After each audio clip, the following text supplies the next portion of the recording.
In North Hills now we're seeing. Yeah, I'm not quite sure if I would define it as protesters. Would you? I'm not sure. More looters, perhaps. Yeah, we've seen some looting and definitely some damage. We've got Mackenzie Stasko's moved from downtown, and now she's at North Hills on the Harris Teeter side of North Hills, if you're familiar with it. Of course, Six Forks Road, Mackenzie, is what divides the two sides of North Hills. So lay out where you are exactly.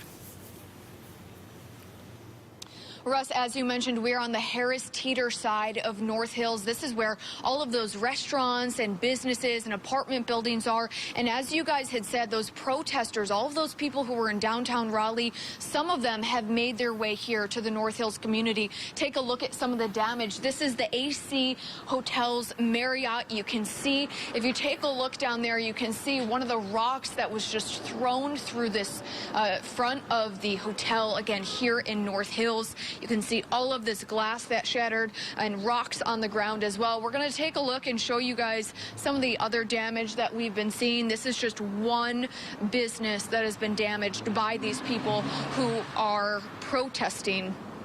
We're going to take a walk down over here. You can see this storefront has been spared. This one over here, the sushi place, also smashed in.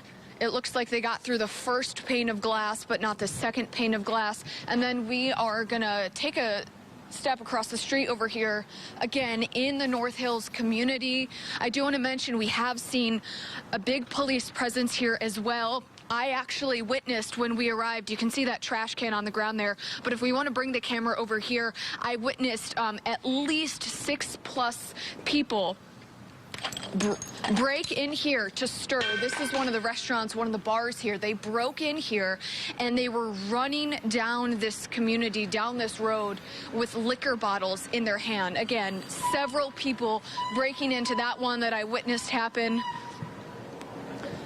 tearing down some of the garbage cans. I also want to mention we drove through North Hills before this live shot down where Harris Teeter is, where the Harris Teeter grocery store is, and I saw a man getting beat up, one man getting beat up by protesters. I don't know if the man who was injured, if he was part of the protest or if he was a resident here in North Hills. But again, things have definitely escalated, not only in downtown Raleigh, which we've been showing you all night, but here in the North Hills community. This is the Rosewater. I don't see any apparent damage here, but as we were driving through into the North Hills community, trying to find a parking spot, I did see that some of the protesters did get to the Dartmouth, which is an apartment complex. Part of that was smashed in. We are working our way through the North Hills community. Again, we're on that side, but down this side is where that Harris Teeter is. That is where I saw a man get beat up. He was on the ground, and there were multiple people beating him up. And again, we do want to mention that we did see police here. They did make their way down this way. But Russ and Maggie, that is the very latest. Again, these protests, day 2, escalating into 2 days, and not just in downtown Raleigh. They have made their way to a different neighborhood, again, here.